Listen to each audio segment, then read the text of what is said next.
Hello નમસ્કાર, કેમ છો મારા વાલા ગુજરાતી મિત્રો? તો આજના વ્લોગની શરૂઆત થઈ સાંજના 6 વાગ્યા અને અત્યારે જો અમારે સાંજનું ટાણું થઈ ગયું ને સાંજની રસોઈ બનાવવાનો ટાઈમ ચાલુ થઈ ગયો છે. એટલા માટે કંકોડાનું શાક બનાવવાના છે. એટલે જો આપણે કંકોડાનું શાક બનાવવાના છે. એટલે જો આ કંકોડા આમાં ફોલી ફોલીને અત્યારે એ નાખે છે. ભેજ આખું ચાલુ થઈ ગયું. હાલો ભાઈ, ફોલી ફોલીને નાખે છે અને કંકોડાનું મસ્ત મજાનું શાક બનાવો. આપણે તો જો કે ભાવતું નથી, આ બધાને ભાવતું હોય. બા તમને ભાવે કંકોડાનું શાક? મારા બાને કંકોડાનું શાક નથી ભાવતું. એક આને ભાવે ને મારા ભાઈને ને મારા બાપુને ત્રણને જ ભાવે. કંકોડાનું શાક તમે ઘરે બનાવો છો કે નથી બનાવતા કોમેન્ટ કરજો અને આ બ્લોગમાં કન્ટિન્યુ બનાવી લેજો એટલે તમને કંકોડાનું શાક કઈ રીતે બને છે. અને બજારમાં તો કંકોડા ખૂબ મોંઘા હોય, પણ અમારે તો ભાઈ આ વાયડુમાં થતા હોય કંકોડા, એટલે શાક બનતા હોય. બાકી વેચાતા લઈને કોઈ ખાય નહીં ગામડામાં, કેમ કે અત્યારે વાયડુમાં થતા હોય.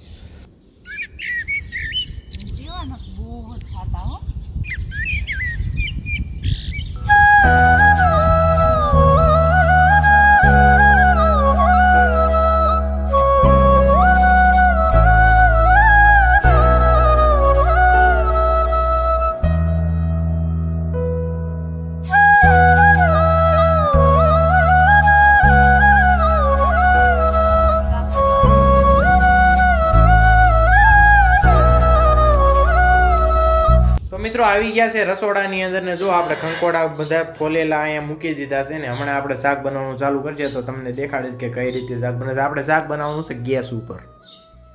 ભાઈ આને આવીને કરી દીધો ગેસ ચાલુ અને ગેસ ચાલુ કરીને મૂકી દીધો એને ઉપર તપેલું. હવે આ આપણા વિડીયોનું બાય અંદર તો હું જ આપીશ કે કઈ રીતે શું નાખે છે એટલે મને પણ ખબર પડે ને.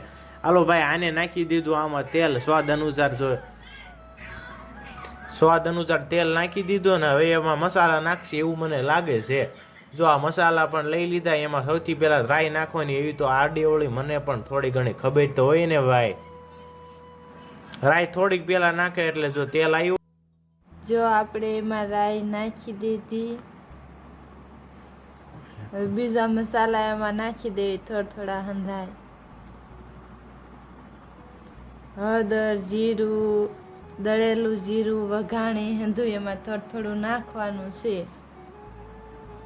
આપણે એમાં હંધા મસાલા નાખી દીધા છે, અસલના નાખી દીધા. પછી આપણે એમાં વઘાર કરી નાખ્યો કંકોડાનો. પછી એમાં થોડા હલાવવાના, અસલના સળી જાય. પછી એમાં એવું લાગે છે કે ભાઈ આ આંધણમાં બટકા તો ચડી ગયા લાગે છે એટલે આ મરચું નાખે છે. મરચું બહુ તીખું ન કરી નાખે તો સારું, કેમ કે ભાઈ હું કાંઈ બહુ ઝાઝું તીખું નથી ખાઈ શકતો.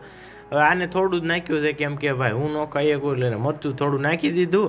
અને જો આને મિક્સ પૂરેપૂરું કરી દેવાનું હોય એવી તો મને ખબર જ છે ભાઈ કે આ આડું બધું મિક્સ થઈ જાય ને તો સારું બને, કેમ કે જો હલાવે નહીં તો મરચાંની ગાંગડી રહી જાય. એટલા માટે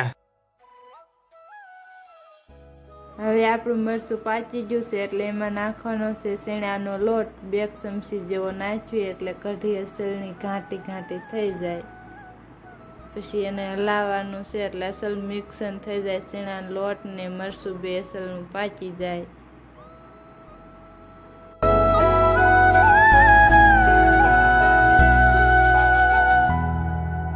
એટલે ભાઈ શાકમાંથી સુગંધ તો મસ્ત. અરે આ શું કરે છે? આને તો છાશ નાખી દીધી. લે હાલે, હવે મને લાગે છે આ બગાડવાની થઈ. કાંઈ વાંધો નહીં, આપણે જોઈ કેવી બને છે. હવે આ કે અમારે કઢી બનાવી છે, આને નાખી દીધી અંદર છાશ. હાલ તો હું જોઉં છું કે કેવી બને છે. આને તો અત્યારે તો મને લાગે છે આવું પાણી જેવું બધું થઈ ગયું. હવે આ તો મૂકી ડબ્બા મૂકવા મળે, મને લાગે છે આ બગાડીને બધું મૂકવા મળે છે લગભગ. અરે વાહ, આ તો એક નંબર સુગંધ આવવા માંડી આમાંથી. કાંઈ ઘટે નહીં એવી સુગંધ આવે છે ભાઈ. મને એમ થાય છે કે અત્યારે જમી લઉં, પણ હજી તો અમારે વાર છે ને ભાઈ, કેમ કે ઢોર દોવાના છે. સુગંધ મસ્ત આવે છે ને જો એક નંબર કઢી બની છે. વાહ ભાઈ વાહ. મિત્રો આપણી સાંજની રસોઈ તો બની ગઈ છે, હવે જમવાની જ વાર છે. પણ એની પહેલા આપણે દૂધ વાવ સાથે જમતા હોય એટલા માટે ગા અને ભેંસને દોવી પડશે. તો હાલો મેં ગા અને ભેંસને દોઈ લી, પછી તમને દૂધ દોઈ અને જ્યારે વાળું કરવી ત્યારે તમને એક બ્લોગનું શોર્ટ દેખાડીશ. હાલો ભાઈ, આપણા ઢોર દોઈને આવી ગયો ઘરે અને આપણે ભગવાનને તો યાદ કરવાના જ હોય ને. જમ્યા પહેલા અને જમ્યા બાદ પણ ભગવાનને યાદ કરવાના હોય. તો હાલો હું ભગવાનને દેવા બધી કરી લઉં. આપણે ભગવાનની દેવા બધી કરી લીધી અને હવે જો અમારે આ સાઈડ તો બધા જમવા બેસી ગયા લાગે છે.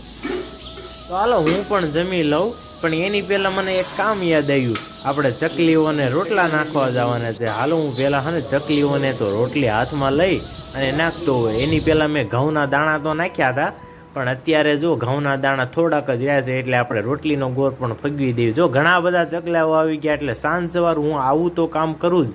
હું જમું એની સાથે ચકલાને પણ જમાડું. તમે પણ આવું કામ કરજો. હાલો હવે બેસી જઈએ જમવા. અને ભાઈ જમવામાં તો આજે ભાઈ કંકોડાની કઢી કરી છે. કેવી લાગે છે આજ હું તમને સ્વાદ અનુસાર કહીશ.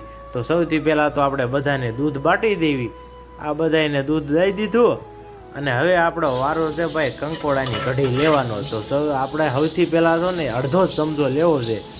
જો સારી લાગે તો ભાઈ આજ દાબવું છે. અને ભાઈ હવે થોડુંક હું જમી લઉં. જમીને પછી તમને મળું વ્લોગમાં આગળ.